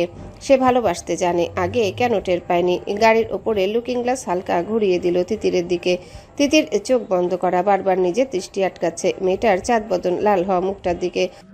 শরীরে চাইতে ভালোবাসা নয়, গোটা এক জীবনে কোনো নারীর প্রতি এই বাজে অনুভূতি নিয়ে তাকাইনি আমি। তোর কাছে এলে গোটা দুনিয়া ভুলে সেসব মাথায় কেন হানা দেয় বলতে পারিস তুই? লুকিয়ে লুকিয়ে লুকিয়ে লুকিয়ে তোকে দেখি কেন? জবাব আছে তোর কাছে? বিয়েটা তো জোর জবরদস্তিতে হলো। তাহলে কেন মনে হচ্ছে গোটা একটা জীবন আমার তোর সাথে বাধা পড়ে গেছে? যে বাঁধন ছুটে গেলে আমি বিলীন হয়ে যাব। তোকে আঘাত করার অনুভূতি পুরো সরকার হয়ে যাচ্ছি। তোকে ভালোবাসি কিনা তোর এই প্রশ্নের জবাব না দিতে পারার অপেক্ষায় বুকের বাপাসটা জ্বলতে যাচ্ছে। এ কেমন দহন আমার বলতো তিতির? এটা কি ভালোবাসা? কি নাম দেব এই দহনের অনুভূতির? এ প্রশ্ন জবাব কে দেবে আমাকে? মুক্তি কোথায় এ যন্ত্রণা থেকে আমার? আমি স্বর্ণ ছাড়া পুরুষ তিতির। তোর দুনিয়ার আমার দুনিয়া পুরোটাই আলাদা। তুই ফুল, আমি আগুন, আমাদের মিলন সম্ভব কি? কিন্তু আমার তোকে চাই, তোকেই চাই, নিজের সাথে মিশিয়ে ফেলতে চাই। আমার মাঝে তোর অস্তিত্ব বিলীন দেখতে চাই আমি। এটা ভালোবাসা কি? আমার জানা নেই ঈশান আরশাদ কাউকে ভালোবাসতে পারে কি? এই প্রশ্নটা নিজেকে কখনই করতে শিখিনি। আজকাল খুব করে মন চায় তবে তোর সাথে করা জবরদস্তির আঘাতের অনুভূতি আমি আয়নায় নিজের সাথে দৃষ্টি মেলাতে পারি না। আয়নায় আমার প্রতিচ্ছবি যদি সত্যিই জবাব দেয়, আমি যেভাবে ভয় পাচ্ছি, যদি সেটাই বলে, তখন তখন তো তোকে সহ পুড়ে যাব আমি। তোর সুন্দর জীবনটা পুরো সারকার হয়ে যাবে। ঘৃণা কঠিন জিনিস, অনায়াসে ভালোবাসাকে পায়ে পিষে ঘৃণার জোরে মানুষ বেঁচে থাকে, কিন্তু ভালোবাসা আরও কঠিন, এটাই শুধু ধ্বংস। আমি তোকে ভালোবাসি না বলে তুই ঠিক আমার উপর ঘৃণা নিয়ে দূরে গিয়ে বাঁচতে পারবি, কিন্তু কিন্তু ভালোবাসি বলে ছুলে কাছে টানলে, তারপর যদি কখনো আমাদের সত্যি আলাদা হতে হয়, তখন তুই বাঁচতে পারবি না আমাকে ছাড়া। এই ভয়টা পাই আমি, কঠোরভাবে ভয় পাই। আমি চাই না আমার অনুভূতি জানাতে, সেটা জেনে তোকে জানাতে চাই না। মনে মনে কথাগুলো অনবরত আওড়াচ্ছে ঈশান। বাড়ির সামনে চলে এসেছে তারা। গাড়ি থামতেই চোখ মেলল তিতির। মেয়েটা ঘুমায়নি। ফোন পার্স হাতে গাড়ি থেকে নেমে সরে দাঁড়ালো। ঈশানের গাড়ি ভেতরে ঢুকবে সেই আশায়, তবে ঈশান গাড়ি ঘুরিয়ে আবারও রাস্তার দিকেই করলো। তিতির ভ্রু কুঁচকে এগিয়ে এসে নিচু হয়ে বলল, বাড়ি আসবেন না? ঈশান তাকালো না, তিতিরের দিকে গম্ভীর গলায় বলল, ঢাকা যাচ্ছি, কবে ফিরবো বলতে পারছি না। গাড়ি চলতে শুরু করতে দ্রুত পায়ে আবার গাড়ির সাথে তাল মেলালো তিতির। বাড়ি সবাই টেনশন করবে তো, হঠাৎ। জানিয়ে দেব, আর জীবনে যা কিছু হয় হঠাৎই হয়। দ্রুত ভেতরে যা, আঙ্কেল গেট আটকে দিন। দারোয়ান খানিক দূরেই দাঁড়ানো, মাথা নাড়ল। তিতিরের দিকে ভুলেও তাকালো না ঈশান। ধুলো উড়িয়ে চোখের আড়াল হলো। তিতির স্তব্ধ হয়ে দাঁড়িয়ে রইল। ঈশানের আজকে ঢাকা যাওয়ার কথা ছিল বুঝি? কই, সে তো জানতো না, জানবেই বা কি করে? সেদিনের পর তো কথাই হয়নি, আর না তো ঈশানকে নিয়ে সে কাউকে জিজ্ঞাসা করেছে। তিতির ধীর পায়ে গেটের ভিতরে আসে। বুকটা হু হু করছে, ফাঁকা ফাঁকা লাগছে তার। আকাশের দিকে তাকিয়ে দীর্ঘশ্বাস ফেলে। যে তাকে ভালোবাসে না তার জন্য বুকটা পড়ে মানে হয় কোনো? গাড়ির গতি হাই স্পিডে উঠে গেল। চোখের পলকে অশান্তি লাগছে তার, হাতটা অবশ লাগছে, নিজেকে অসহায় লাগলো তার। বোকা কাপুরুষরাই নিজের অনুভূতি বোঝে না, বুঝলেও প্রকাশে অপারগ। চোখের সামনে ভাসছে তিতিরের পুতুলের মতো মুখখানা, ছলছল চোখ, ভেজা ঠোঁট জোড়া। স্টিয়ারিংয়ে জোরে আঘাত করলো সে, শব্দ করে গান ধরল। ভালোবাসি তিতির, আমি তোকে খুব ভালোবাসি। এতদিন বলেননি কেন তাহলে? এটা আমি কত শুনতে চেয়েছি জানেন? এই তো এখন বললাম, ভালোবাসি ভালোবাসি ভালোবাসি। আমিও ভালোবাসি ঈশান ভাই, খুব ভালোবাসি। আচমকা ঈশান সরে গেল তিতিরের থেকে। জড়িয়ে ধরা মানুষ হুট করে এমন সরে যাওয়ায় চমকে গেল তিতির।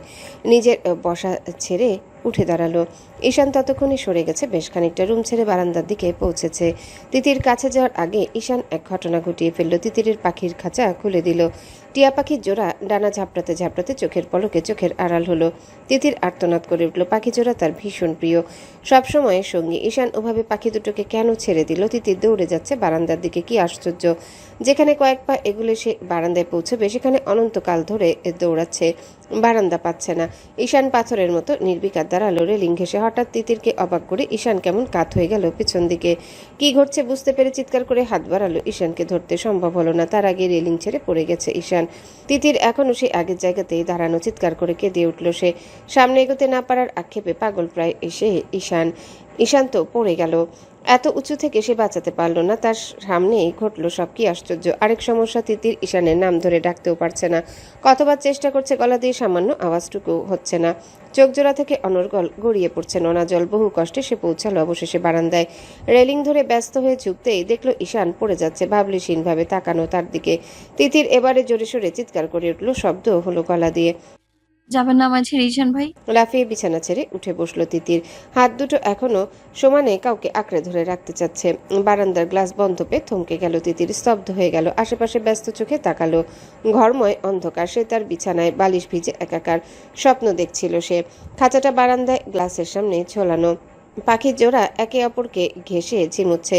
তিতির জোরে জোরে শ্বাস নিল, শ্বাসকষ্ট হচ্ছে তার। পাশ ফিরে বেডসাইড টেবিলে ড্রয়ার হাতে ইনহেলার বের করে নিল, টানলো 2-3 বার। গলাটা শুকিয়ে কাঠ হয়ে গেছে, বুকের বাঁ পাশটা এখনো লাফাচ্ছে। পানি খাওয়ার জন্য হাত বাড়াতেই খালি জগ বোতল চোখে পড়লো। দীর্ঘশ্বাস ফেলল সে। দু হাতে এলোমেলো চুলগুলো পিছনে ঠেলে মুখ ডলল। ঘড়ির টিকটিক শব্দ হচ্ছে উত্তর পাশের দেয়াল থেকে। অন্ধকারে দেখা যাচ্ছে না। বিছানা হাতড়ালো, সেলফোন খুঁজতে পেল বালিশের নিচে। ফোনে 2টা বাজে। ঘুমিয়েছে বেশিক্ষণ হয়নি। ঘুমের সাথে সাথে স্বপ্নটা সম্ভবত দেখা শুরু করেছিল। চোখ বুজে মাথা ঠেকায় বিছানার হেডবোর্ডে। অস্থির লাগছে। কেন দেখলো এহেন স্বপ্ন? ঈশান তাকে ভালোবাসি বলছে। হাসি পেল তিতিরের। এসব স্বপ্ন কল্পনাও করে না সে, তাও দেখছে। অবচেতন মন এসব ইশারা করছে বুঝি তাকে। ঈশান কোথা থেকে আসবে? ঈশান তো আজ ঢাকায় গেছে, কবে ফিরবে তাও জানা নেই তার। বড় মামুনিকে জানিয়েছে কি এক জরুরি কাজ, ঈদেও আগে আসার চেষ্টা করবে। চেষ্টা? ঈদের আগে? এটা কোনো কথা? বাড়ির সকলে আপসেট এক প্রকার। রাইসুল সাহেব তো চিল্লাপাল্লা করেছেন কয়েক দফা স্ত্রীর সাথে। মাঝখান থেকে রাহেলা দেওয়ান পড়েছে বিপদে। স্বামী আর ছেলে টম এন্ড জেরির ঝগড়ায় সে মধ্যস্থতা করতে তৈরি সব সময়। তিতির বিছানা ছেড়ে উঠে দাঁড়ায়, পানির বোতল হাতে দরজা খুলে বের হয়। শরীরটা কাঁপছে, দুঃস্বপ্নগুলো তার পিছু ছাড়ে না। বাবা মা চলে গেছে কিভাবে, এই কাহিনী শোনার পর থেকে এই সমস্যাটা তার শুরু হয়েছে। সে বহু আগে থেকে ডিপ্রেশনে থাকলে বেশি হয় এই ধরনের স্বপ্ন। আজকাল প্রায়ই হচ্ছে, এই মাসে প্রায় রোজই দেখেছে এ ধরনের দুঃস্বপ্ন। দরজা খুলে সিঁড়ি ভেঙে নিচে নেমে এলো পানির জন্য। ফ্রিজ খুলে ঠান্ডা পানি মেশালো নিজের বোতলে। ডাইনিংয়ে বসে খেলো কয়েক ঢোক। ডিম লাইট জ্বলছে বাড়ি জুড়ে। সবাই ঘুমে নিশ্চয় এই সময়। তার ঘুম ছুটে গেছে, এখন সাহারির আগে আর ঘুম ধরবে না। কেউ একজন সাথে থাকলে ছাদে গিয়ে হাওয়া খেত সে। তা সম্ভব নয়, কেউ নেই জেগে। অগত্যা এসব অদ্ভুত চিন্তা মাথা থেকে ঝেড়ে নিজের ঘরে এলো সে। এই পাশের দিকে সে আপাতত একাই। ঈশান পাশের রুমে না থাকা মানে সম্পূর্ণ ফাঁকা এই উত্তরের সাইড। নিশি, নুরি, নয়ন সকলের রুম দোতলার দক্ষিণ দিকে। তিতির দরজা আটকে বসে বিছানায়, দম বন্ধ লাগছে। ঈশানকে ফোন করবে একবার, পৌঁছলো কিনা। সময় দেখলো আবার, পৌঁছায়নি হয়তো। কয়েক ঘন্টার পথ। এত রাতে কি এমন দরকার ছিল যে যেতেই হতো? এতই যখন তারা ছিল তাহলে তাকে নিয়ে আবার ওই নদীর ধারে কে যেতে বলেছিল? তিতির বারান্দার থাই গ্লাস খুলে দিয়ে আসে। বাইরে প্রচুর বাতাস, ঠান্ডা ঠান্ডা আবহাওয়া। বিছানায় পা ভাঁজ করে বসলো। আচ্ছা, ঈশান কি তাকে কিছু বলতে নিয়ে গিয়েছিল সেখানে? আজ তো হিসেব মতে তার হাড্ডি মাংস আলাদা করার কথা ছিল ঈশানের। তা করলো না কেন ঈশান? তিতিরের মাথা কাজ করলো না। গা এলিয়ে দিল বিছানায়। বিশাল বাড়ির এসি কামরায় স্যালাইন দেওয়া রুষার ঘুমোচ্ছে গভীর ঘুমে। কিছুক্ষণ আগে ঘুমের ইঞ্জেকশন দেওয়া হয়েছে। চারতলা বাড়ির নিচে গাড়ি এসে থামলো একটা। দারোয়ান সালাম ঠুকে গেট খুললো। ব্যক্তিটি গাড়ি থেকে নেমে দ্রুত পায়ে উঠে এলো দোতলাতে। দরজা ঠেলে ভিতরে ঢুকলো।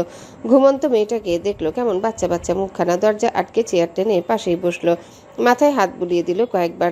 তাকালো রুষার হাতের দিকে। কোনোই অবধি দাগ, সূচের ফুটো জায়গায় জায়গায় অজস্র। আমাদের ভালো থাকা হলো না কেন? কি দোষ ছিল আমাদের? আদৌ দোষ ছিল কি? ছিল না। ওটা ভুল ছিল না, জাস্ট অ্যাক্সিডেন্ট ছিল, যার মাসুল আমাদের দিতে হচ্ছে, তাই না? সব ঠিক করে দেব আমি, সব। এই যন্ত্রণা থেকে শীঘ্রই মুক্তি এনে দেব আমি, কথা দিলাম।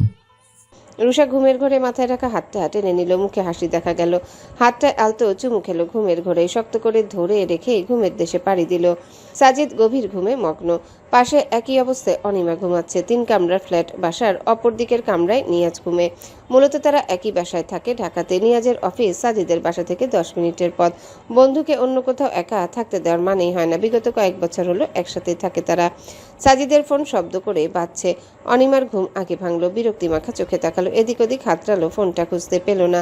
কুমিরের মতো ঘুমানো সাজিদকে ধাক্কা দিল কয়েকবার। ঘুমের ঘরে বিরক্তিসূচক শব্দ করে আবারও ঘুমে মগ্ন হলো সে বেচারা। ফোনটা কোথায় সেটা টের পেলে তাও দেখা যায়। নিয়াজ বিরক্তি মুখে ঢুলতে ঢুলতে ড্রয়িং রুমে সোফার উপরে পড়ে থাকা সাজিদের ফোনটা হাতে নিল। চোখ ডলতে ডলতে গিয়ে ধাক্কা দিল ওদের বেডরুমে। ঘুমন্ত কণ্ঠে ধমকে উঠল, শালা ফোনটা ভেঙে ফেলবো, ধরে নিয়ে যা। বাইরে নিয়াজের গলা শুনে ফোনের অস্তিত্ব টের পেল অনিমা। গলা উঁচিয়ে ডাকলো নিয়াজকে। খোলা আছে, আয় ভেতরে। নিয়াজ দরজা ঠেলে ঢুকলো ভিতরে। ততক্ষণে সাজিদ পিটপিট করে তাকিয়ে উঠে বসেছে। ক্রমাগত ফোনটা বেজেই যাচ্ছে। নিয়াজ রাগের মাথায় ছুঁড়ে মারতে চাইলো, ফোনটা মারল না।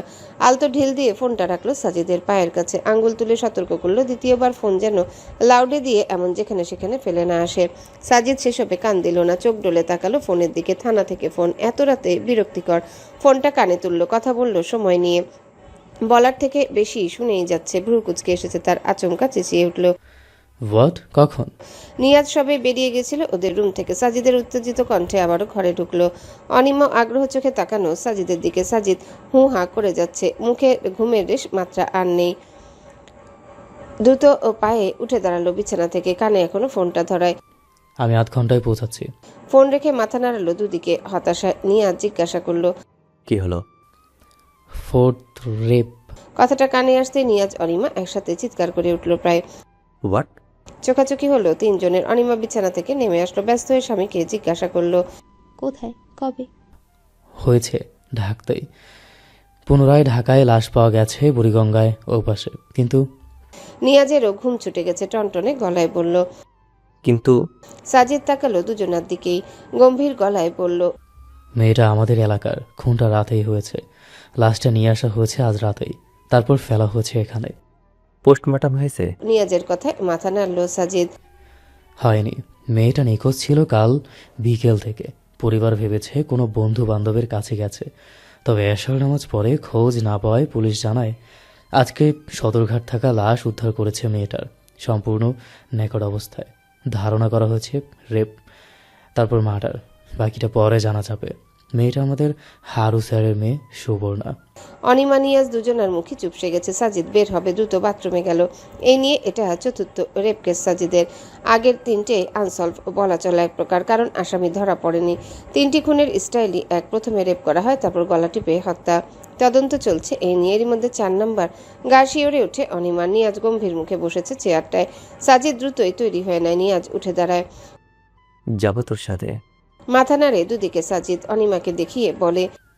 তোর বোনকে দেখ, আমি আসছি। ও একা ভয় পাবে আজকে। নিয়াজ মাথা নাড়ে। গাড়ির চাবি নিয়ে বের হয়ে যায় সাজিদ। আগামীকাল তাদের বাড়ি ফেরার কথা ছিল। পরিকল্পনাটা জলে ডুবলো হয়তো। অনিমা বিছানায় গিয়ে পা তুলে বসলো। চিন্তারত নিয়াজের দিকে তাকিয়ে বলল। তোর কি ধারণা? সাসপেক্ট সাইকোপ্যাথ আর সিরিয়াল কিলার? নিয়াজ চিবুক ডলে, ভ্রুজোড়া কোচকানো। তার মাথাতে হাজারো চিন্তা ঘুরপাক খাচ্ছে। গম্ভীর গলায় বলে। দুটোই। তার থেকে বড় কথা, সে সবাইকে এক প্রকার চ্যালেঞ্জ ছুড়ে দিচ্ছে, টের পাচ্ছিস? কেমন সেটা? একই ধরনের সব কিছু। 4-4টা খুন হলো, কম বেশি একই বয়সের সব মেয়েগুলো। এতদিন দূরে ছিল, আবার সে আমাদের এই ছোট্ট গ্রামে। বুঝতে পারছিস? স্বাধীন দায়িত্বে ওর এলাকার ঘটনাটা করে চ্যালেঞ্জ হলো নাকি? তোর মনে হয় না সেটা? অনিমা মাথা নাড়ে, চোখে মুখে উদ্বেগ স্পষ্ট। সাজিদের পোস্টিং এখানে হওয়ার পর দুটো কেস এসেছে একই রকম, যদিও দুটোই ভিন্ন ভিন্ন এলাকার, তবে লাশ ঘুরে ফিরে একই জায়গায় পাওয়া যায়। ওপর থেকে বিশেষভাবে সাজিদকে দায়িত্ব দেওয়া হয়েছে কেসটার জন্য। বিগত 1 বছর হলো এই কেস নিয়ে পাগল প্রায় সাজিদ। একের পর একই ঘটনা রিপিট হচ্ছে। এতদিন এদিকটায় থাকলে এখন তাদেরই এলাকায়, নিজের পরিচিত সবার জন্য চিন্তায় মাথা ফেটে যাওয়ার জোগাড়। নিয়াজ চোখ মুখ শক্ত করে উঠে গেল। অনিমা জানে বেচারা কি ভাবছে। খানিক পর নিজের ফোনটা নিয়ে এসে বসলো ড্রয়িং রুমে। অনিমা বেরিয়েছে। নিয়াজ ফোন হাতে চোখ বুজে বসা সোফায়। অনিমা রিমোট হাতে টিভিটা ছেড়ে দিতে দিতে বলল।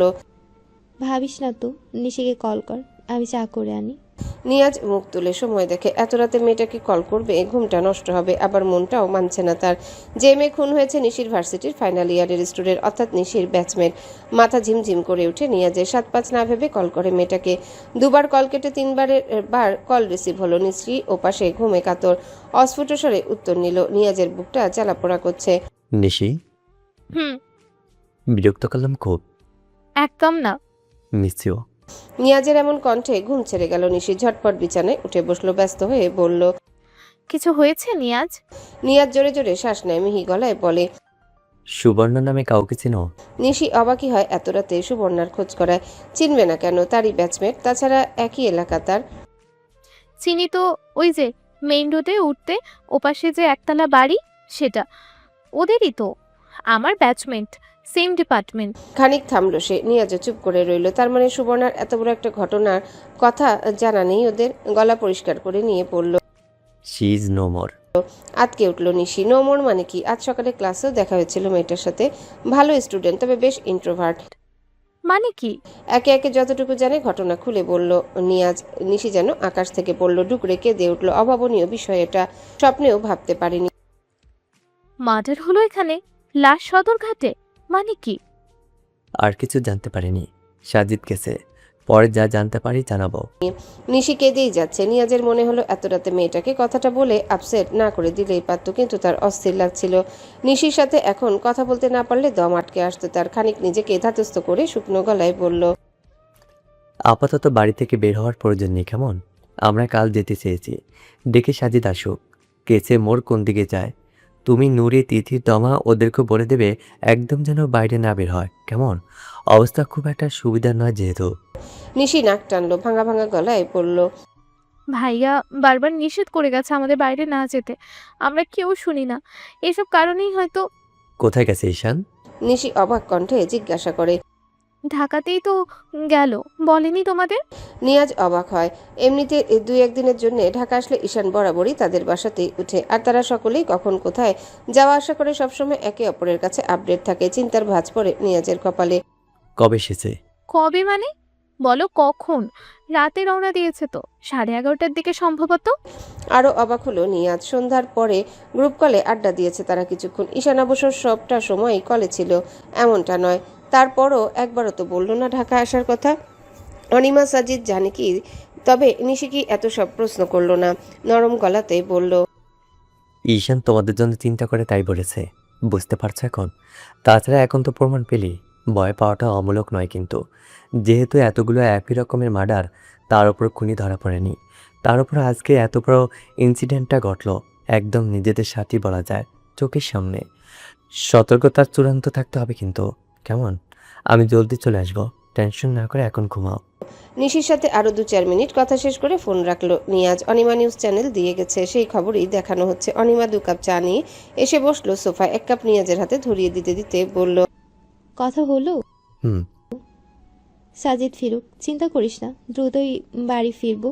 নাকি কাল তুই যাবি? আমরা না হয়। নিয়াজ থামিয়ে দিল অনিমাকে, মাথা নাড়ল দুদিকে। চাপ নেই, ওদের সকলের বার্থডে অফ আজ থেকে, বাড়িতেই থাকবে। তাছাড়া সতর্কতা ও করলামই। আর ঈশানের কথা বলতে গিয়ে থমকালো নিয়াজ। চায়ের কাপে চুমুক দিয়ে অনিমার দিকে ফিরল, গম্ভীর গলায় পড়ল, ঈশান ঢাকা আসছে বলেছে তোদের কিছু? অনিমা চমকালো, মাথা নাড়ল দুদিকে। না তো। ঈশান ঢাকা এসেছে আজ রাতে। বলিস কি? উঠেছে কোথায়? সময় দেখলো নিয়াজ, শাহরির সময় হয়ে এসেছে, 4টে বাজে। 11:30টায় রওনা দিলে আরো ঘন্টাখানেক আগে পৌঁছানোর কথা ওর। জানি না, কল করবি নাকি? সকালে করি, এসে ঘুমোচ্ছে নিশ্চয়ই। কথাটা বললেও চিন্তায় রয়ে গেল। রুষাকে নিয়ে হাজার একটা চিন্তায় থাকে তারা। রুষা এখন ঢাকাতে আছে, মহা সমস্যার ব্যাপার স্যাপার। এর মধ্যে কোন কাজে ঈশানকে ঢাকা আসতে হলো হিসেব মিলছে না। ঈদের বাকি আর 6 দিন। এদিকে ঈশানের অফিস থেকে তো নাকি রিজাইন করে নিয়েছিল সে, নিজের কোম্পানির কোনো কাজেই আসতে পারে। চায়ে চুমুক দিয়ে টিভির পর্দায় চোখ রাখলো দুজন। ব্রেকিং নিউজ দেখাচ্ছে, লাইভে দেখানো হচ্ছে লাশ উদ্ধার, কোথায় লাশ পাওয়া গিয়েছে ইত্যাদি ইত্যাদি। সাজিদকেও দেখতে পাওয়া গেল ফোর্সে। তাকে দেখতেই সাংবাদিকরা ঘিরে ধরল এক প্রকার। 2-1 কথার সংক্ষিপ্ত জবাব দিয়ে সাজিদ সরল সেখান থেকে। শহরের উত্তপ্ত অবস্থা হয়ে যাবে কাল, দিন হওয়া মাত্রই। বুঝতে বাকি রইল না পরিস্থিতি দেখে। হাতের ঘড়িখানা খুলে মায়ের রুমে ঢুকলো রাহাত। রানী বেগমের অবস্থা স্থিতিশীল। ঈদের 3 দিন পর আবারও সিঙ্গাপুরের ফ্লাইট, আবার ডাক্তার দেখাতে নিয়ে যেতে হবে। রানী বেগমের পাশেই ঘুমোচ্ছে তাকে দেখাশোনা করার জন্য যে মেয়েকে রাখা হয়েছে। মেয়েটা খুব কাজের, সাতকুলে কেউ নেই। রানী বেগম সুস্থ থাকাকালীন নিয়ে এসেছিল মেয়েটাকে, সেই সাথে তাদের সাথে থাকে। এতদিন পাসপোর্ট ভিসা সময় মতো না হওয়ার কারণে দেশের বাইরে যাওয়ার সময় মেয়েটিকে নিতে পারছিল না তারা। তবে এবার সে ঝামেলা মিটেছে। রাহাত খানিকটা নিশ্চিন্ত এখন। সে পুরুষ মানুষ, মাকে সামলাতে একজন মহিলা মানুষের খুব দরকার হয়। মায়ের গায়ের চাদরটা ভালো মতো টেনে নিজের ঘরে এসে ঢুকলো। শরীরটা বেশ ক্লান্ত। অফিস, মাকে নিয়ে এত টেনশন, সবকিছুর চাপে জর্জরিত সে। দরজা আটকে শার্ট খুলে গা এলিয়ে দিল বিছানায়। গোসল করে লম্বা একটা ঘুম দরকার। ঘাড় কাত করে টেবিলের উপর তাদের ফ্যামিলি ফটোর পাশাপাশি রাখা তিতিরের ফটো ফ্রেমটা হাতে নিল। এটাই তিতির বারান্দায় দাঁড়ানো। দিনাজপুর থাকতে তারা তো পাশের বিল্ডিংয়ে থাকতো। সেখানে কোনো এক বৃষ্টির দিন তিতিরের বৃষ্টি ভেজা একটা ছবি। ছবিটা তার ভীষণ প্রিয়। আরও একটা ছিল তার মানিব্যাগে, সেটা কোনোভাবে হারিয়ে গিয়েছে। রাহাত ছবিটা বুকে চেপে ধরে। সবকিছুর মাঝে থেকে 1 সেকেন্ডের জন্য এই পরিটাকে সে ভুলতে পারে না। ভিতরটা পুরো ছাই হয়ে যায়। চোখের সামনে ওই একটা মেয়ের মুখ ভেসে ভেসে বেড়ায়। দীর্ঘশ্বাস ফেলে হাত, বিছানা ছেড়ে উঠে বসে তোয়ালে হাতে বাথরুমে ঢুকে। যতবার তিতিরের মুখ ভেসে ওঠে সেদিনের বলা তিতিরের সবগুলো কথা শব্দ কানে এসে বাড়ি খায়। তার মাথা যন্ত্রণা শুরু করে। দুনিয়ার আর কোনো কিছুই ভাবতে পারে না সে। তার একটু গাফিলতির জন্য তার পরই এখন অন্য কারোর স্ত্রী। কি করে এই কঠিন সত্যিটা মেনে বাঁচবে সে? সজোরে আঘাত করলো দেয়ালে, একেবারে ক্ষান্ত হলো না। ক্রমাগত বেশ কয়েকটা আঘাত করলো। হাত ফেটে রক্ত গড়িয়ে পড়ছে। শাওয়ার জোরে সরে ছেড়ে রাখা পানির সাথে ভেসে যাচ্ছে রক্ত। মেঝের দিকে তাকালো, সাদা টাইলসের উপর পানি, রক্ত লাল। 2 হাত দেয়ালে রেখে জোরে জোরে শ্বাস নিল। দম আটকে আসছে। মেয়েটাকে চায় তার। এতদিন এই একটা কথা এসে বুঝে গেছে, তিতির ছাড়া এই জীবন সুস্থ স্বাভাবিকভাবে বাঁচতে পারা তার জন্য সম্ভব নয়, পারবে না সে। এত বছরের ভালোবাসা অন্যের করে দিয়ে এভাবে ছন্নছাড়া জীবন তার চলবে না, একদমই চলবে না। রাহাত 2 হাত মাথার চুল পেছনে ঠেলে দেয়। হাত জ্বালাপোড়া করছে, তবে তার বুকের বাঁ পাশের ব্যথার কাছে এটা নগণ্য মাত্র। হাত উল্টে তাকিয়ে রইল সে কাটা জায়গাগুলোর দিকে। রক্ত এখনো গলগলিয়ে পড়ছে, হাতটা আলগোছে ঠেকালো কপালে। রক্তে মাখা হাতটা কপালে রাখতে পানির কণার সাথে রক্ত গড়িয়ে পড়ল চোখে মুখে। চোখের পানিতে ভাসলো একই সাথে মুখটা, রক্তলাল হলো আখিজোড়া। তিতিরা আমার, পুরোটা আমার। আমি একতরফা প্রেমিক হয়ে আগাছা হয়ে পড়ে থাকবো না। সিনেমা নয় এটা। হিরোরা এসে ম্যাজিক করে চোখের পলকে অন্য জনের এত বছরের ভালোবাসা কেড়ে নেবে, আর আমি সেটা কেঁদে কেঁদে মেনে নিয়ে বলবো তুমি অন্য কারোর সঙ্গে বেঁধেছো ঘর। নেভার পসিবল না এটা। আমার তোমাকে চাই পড়ি, অ্যাট এনি কস্ট। তুমি নিজ ইচ্ছায় আসবে, আসতেই হবে। রাহাত শ্বাস ছাড়ে জোরে জোরে, ওপরের দিকে মাথা হেলিয়ে মুখ তুলে চোখ বুজে অনুভব করে পানির স্পর্শ। ভিলেন তারা যারা হিরোর থেকে কেড়ে নেয় তার হিরোইনকে। তুমি আমার ছিলে, আমার থেকে কেড়ে নেওয়া হয়েছে তোমাকে। সুতরাং তোমাকে আমার জীবনে ফেরত আনতে চাওয়াই আমি ভিলেন। এটা কেমন হিসেবের গরমিল হয়ে গেল না? 6 বছর ভালোবাসলাম আমি, 1 মাসের মধ্যে বউ করে নিল অন্যজন। আর আমি তোমাকে নিজের করতে চাইলে আমি খারাপ কেন? দ্যাটস নট ফেয়ার পড়ি। তোমার গল্পে আমি হিরো হয়ে এন্ট্রি নিয়েছিলাম, শেষ অবধি হিরোই জিতবে। মাঝখানে যারা আসে তারা প্যারাসাইট, তারা ভিলেন। তুমি আমার, শুধুই আমার। ভোরের আলো ফুটেছে ধরণী জুড়ে। হোটেল রুমে সফেদ বিছানায় এলোমেলো ভঙ্গিতে পড়ে আছে ঈশান। গত রাতে সব কাজ সেরে ফিরতে ফিরতে ভোর হয়ে গিয়েছিল। ঘুমিয়েছে সবে মিনিট 45, হয়তো বা। শব্দ করে ফোন বেজে যাচ্ছে, অসহ্য লাগছে ঈশানের। হাত বাড়িয়ে বেশ কয়েকবার কেটেও দিয়েছে কল, তারপরও বেজেই যাচ্ছে। রাগে হিতাহিত জ্ঞান শূন্য লাগলো তার। ফোন কানে নিল, ওপাশ থেকে শোনা গেল তার পিতৃদেবের গমগমে কণ্ঠ। ফোন কাটার সাহস হয় কি করে তোমার? কতবার কল দিচ্ছি, হিসেব আছে? এমন ধমকে কণ্ঠে আরো দ্বিগুণ মেজাজ খারাপ হলো ঈশানের। একে তো 7 সকালে কল দিয়ে ঘুমের 24টা বাজিয়ে দিয়েছে, তার উপর চোটপাট করছে। নিজের ডাবল গমগমে গলায় বলল, আমাকে শান্তিতে না থাকতে দেওয়ার শপথ গ্রহণ করেছেন আপনি। রাইসুল দেওয়ান খেপে গেল। সারাবেলা পড়ে পড়ে ঘুমানো এখনকার জেনারেশনের একটা বাজে স্বভাব পরিণত হয়েছে। মুখে মুখে তর্ক করাটা তো একটা ফ্যাশন। এ ছেলে তার এক কাঠি উপরে। দিন দুনিয়ার খবর রাখো তুমি? ঈশান বিরক্ত কণ্ঠে বলল, নিজে সুস্থ থাকলে বাপের নাম, আমি মরে দুনিয়ার খবর রাখলে লাভ কি? রাইসুল সাহেব তেতে উঠলেন। দরকারি কথাটাই অদরকারি ঠেকলো রাগের চোটে। এলাকায় আমার একটা সম্মান আছে তো নাকি? আমি কখন বললাম নেই? তাহলে গ্রামে এত বড় একটা সমস্যা তুমি কোথায়? ঈশান অবাক সুরে বলল, সম্মান আছে আপনার, সমস্যা আমাকে দরকার কেন? বেয়াদবের মতো কথা বলবে না। গ্রামে একটা অ্যাক্সিডেন্ট ঘটে গেছে, বিকেলের মধ্যে বাড়ি ফিরবে। ওখানে তোমার এ সময় কি কাজ আমার তো মাথায় ঢুকছে না। আমি কয়দিন ফিরতে পারবো না, আপনারা সামলে নিন। রাইসুল দেওয়ান ধৈর্যহারা হলেন। ছেলেটা মহাতেরা কঠিন গলায় বলল, হারুন মাস্টারকে চেনো তো নাকি? তোমার শিক্ষক, ওনার মেয়ের মার্ডার হয়েছে। মার্ডারের আগে মেয়েটাকে অসম্মানিত করা হয়েছে। বুঝতে পারছো কি বলছি? এলাকার জন্য কত বড় একটা দুঃসংবাদ এটা। তারপরও বলবে তোমার কাজ নেই এখানে আসার? হ্যাঁ? চোখ মেলল ঈশান। তড়াক করে উঠে বসলো সে কি ঠিক শুনলো? গলা পরিষ্কার করে বলল, নিশি, নুরিদের একটাকেও বাড়ির বাইরে অ্যালাউ করবেন না, ইটস অর্ডার। আমি আসছি। বাবাকে আর কিছু বলার সুযোগ না দিয়ে ফোন কাটলো ঈশান। ফোনটা বিছানায় এক প্রকার ছুড়ে দিয়ে চোখ মুখ ডলল, মাথার চুল টানলো। অসহ্য ব্যথা হচ্ছে। রাতে এত ঝড়ঝক্কির ফল। ফোনে কারোর নাম্বার ডায়াল করলো, গম্ভীর গলায় বলল, পোস্টমর্টমের রিপোর্ট পুলিশের কাছে পৌঁছেছে? রিপোর্ট দুপুরে আসবে স্যার।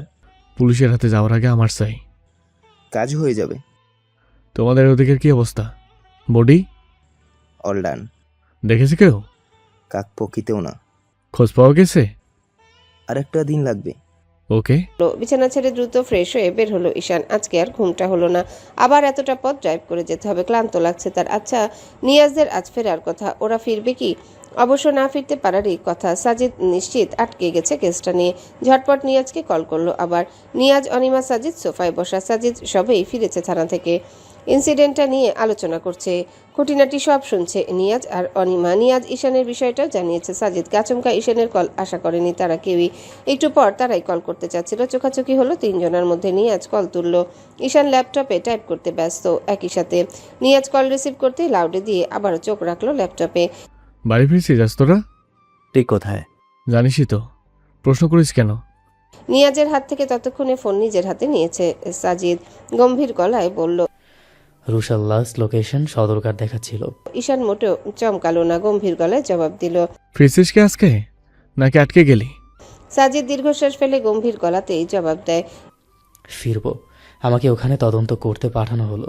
ছুটিতে যেতাম বাড়ি, সেটা এখন অন ডিউটিতে যাব। এই পার্থক্য। ঈশান বাঁকা হাসলো। That's good.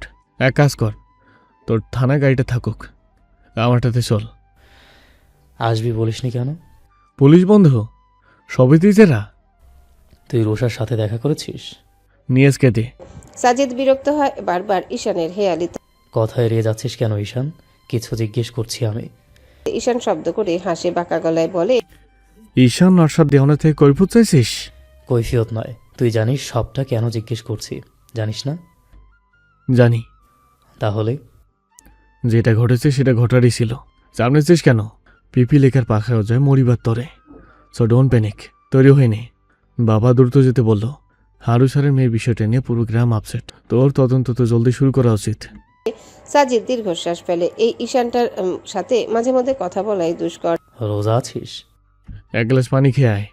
আমার থেকেও দুর্গতি তাহলে। ওকে, রেডি হচ্ছে আমরা। গাড়ি নিয়ে চলে আয় আমার বাড়ির সামনে। হোয়াইট রেডিসনে উঠেছিস তো? হেসে ফেলল ঈশান। সে জানতো সাজিদ অলরেডি খোঁজ নিয়ে ফেলেছে তার। রাইসুল সাহেব গম্ভীর মুখে ভাইদের নিয়ে বসে আছে। পুরো গ্রামে এক প্রকার আতঙ্ক ছড়িয়ে গেছে। যদিও বেশিরভাগ মানুষই বলছে মেয়েরই দোষ ছিল, পালিয়ে গিয়েছিল প্রেমিকের সাথে। তবুও নিজেদের বাড়িতে 4-4টে বড় বড় মেয়ে। রিশা, রোশনি না হয় সব স্কুলে পড়ে। নিশি, নুরি, তিতির, তমা সবাই প্রাপ্তবয়স্ক। বাহিরে অহরহ যাতায়াতের প্রয়োজন পড়ে তাদের। তার মধ্যে তিতির তো থাকে দেশের সে আরেক পাশে। বাবা মায়ের মন এত সহজে সবটা মেনে নিয়ে চুপ থাকে। বাড়ির গিন্নিরা সবাই আতঙ্ক মুখে মেখে বাড়ির কাজকর্মে ব্যস্ত। ছেলেমেয়েগুলো কেউ ওঠেনি এখনো। উঠলে সবাইকে একসাথে বসে আজকের পর থেকে একা একা ঘোরাঘুরি, স্কুল কলেজ যাওয়ার উপর কড়া নিষেধাজ্ঞা দেওয়া হবে। রাহেলার শরীর থরথর করে কাঁপছে। খবরটা শোনার পর থেকে মেয়েটাকে সে চিনে। নিশির বন্ধু ছিল না মেয়েটা, তবে এই গ্রামের কাকে না চেনে তারা। তাছাড়া মেয়েটা যথেষ্ট ভদ্র ও সভ্য। গ্রামের কোনো অনুষ্ঠানে কখনো অন্য সবার মতো হই হুল্লোড় বেলাল্লাপনা করতে দেখেনি। মায়ের সাথে সাথেই থাকতো। গত বছর তাদের বাড়িতে রোজায় ইফতার আয়োজনে দেখেছিল শেষবার। ভাবতেই বুকটা মুচড়ে উঠেছে। তিতির আর তমাটা কাল অত রাতে একা একা ফিরছিল। ঈশানের কথা না শুনে বড্ড ভুল করেছে তারা। মেয়ে দুটোর কিছু হয়ে গেলে ঈশান না হয় নিয়ে এসেছে, কিন্তু ওখানে যতক্ষণ ছিল তখন যদি আলনা না করুক, গায়ে কাটা দিচ্ছে তার।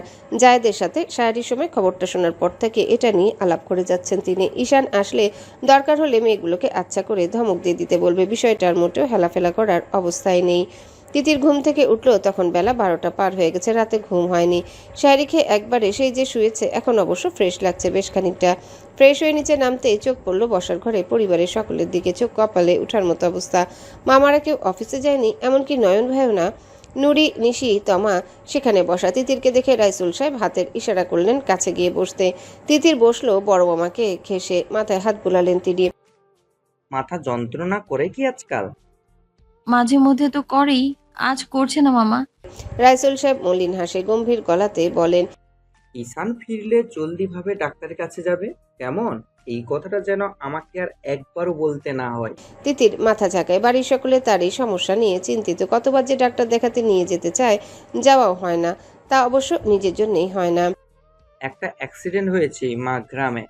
সর্বনাকে চিনবে কি? মনে করার চেষ্টা চালালো তিতির। মনে পড়ল না। তবে তমা, নুরি দুজনেই চেনে মেয়েটাকে। তিতির দুদিকে মাথা নাড়ল। চিনি না তো মামা। এখানে সেরকম থাকোনি তো, বিথায় চিনতে পারছো না। তোমার ঈশান ভাই। রাইসুল সাহেব মুখ ফসকে ঈশান ভাই বলে ফেলতে গিয়ে চুপ করলেন। গিন্নিরা মুখে শাড়ির আঁচল চাপা দিল। রাইসুল সাহেব গলা পরিষ্কার করে বলল। ঈশানের শিক্ষক ছিল মেয়েটার বাবা, আমাদের গ্রামেরই নিশির ক্লাসমেট। মেয়েটা মারা গিয়েছে, বলতে পারো মেরে ফেলা হয়েছে। তোমরা বাড়ির কেউ না বলে গার্জেন না নিয়ে আপাতত কয়েকদিন একটা পা বাইরেও রাখবে না কেমন?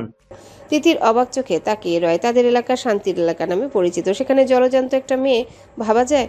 তবে কোনো ধরনের প্রশ্ন করলো না সে অলরেডি লেট নিচে নামতে। তার মানে সবটাই সবাই জানে। তমার থেকে উপরে গিয়ে শুনে নেবে ক্ষণ।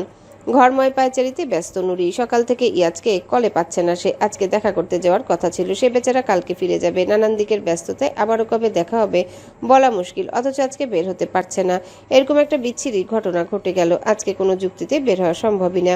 তার মধ্যে ঈশান ফিরছে, এরই মধ্যে বের হতে চাওয়া আর স্বেচ্ছায় আত্মহুতি দেওয়া একই বিষয়। কালকে তিতির তমাকে নিয়ে যতটা টেনশনে পড়ে গিয়েছিল তারা, আজকে আবার সে বের হলে কেলেঙ্কারি ঘটবে একটা। ফোন করে যে জানিয়ে দিবে সেই গতিও নেই। আশ্চর্য মানুষ একটা, ফোন না ধরার কি আছে। নুরির আজকাল সবকিছুই অসহ্য লাগে। এমন একটা সম্পর্কে আটকে পড়েছে সে, না সেটা থেকে বের হওয়া সম্ভব আর না তো মানসিক শান্তিতে সেখানে বাঁচতে পারছে। 3 বছরের সম্পর্ক মুখের কথায় ভেঙে ফেলা যায়? বারান্দায় উঁচু করে বাঁধা দোলনায় গা এলিয়ে বসে সে। বাইরের করা রোদ এসে গায়ে লাগছে। অবাক করার বিষয়, তার মোটেও গরম লাগছে না। কপালে হাত দিল, নিজের জ্বর কিনা বুঝতে চেষ্টা করলো, বোঝা গেল না। ইয়াদের সাথে প্রথম পরিচয় সম্ভবত ভার্সিটির ফার্স্ট ইয়ারের স্টাডি ট্যুরে গিয়ে। এতগুলো দিন একসাথে তারা, আজকাল ইয়াজের এত উদাসীনতা ভাবায় তাকে। বিয়ের আগে সব ধরনের সম্পর্ক হারাম, এই একটা লাইন বোঝাতে বোঝাতে ক্লান্ত সে। অন্তত কোনোভাবে বিয়েটা করে রাখলে এত মানসিক চ্যাপ্টার লাগতো না। নিজের পরিবারকে সে চেনে, ইয়াজকে না মানার মতো ছেলে সে নয়। সফটওয়্যার ইঞ্জিনিয়ার, ভালো পরিবার, বাবা মা দুজনে ভালো চাকরি করে, সুন্দর গোছানো সবকিছু। ইয়াজের সময় চায়, নুরি ভেবে পায় না বিয়ে করার জন্য আর কি কি গুছিয়ে নিতে হয়। সে তো এখনই তার সব দায়িত্ব নিতে বলছে না। এই যে সময় অসময় ইয়াজ তাকে কাছে চায়, সেও মেয়ে, তারও শরীর আছে, ইচ্ছে তারও হয়, কিন্তু এভাবে বিয়ের আগে বারবার জোর জবরদস্তি করে কাছে টানা। নুরি বলতে গেলে মানসিকভাবে বিধ্বস্ত, কারোর কাছে বলার উপায় নেই, আর না তো নিজে নিজে সহ্য করতে পারে আজকাল।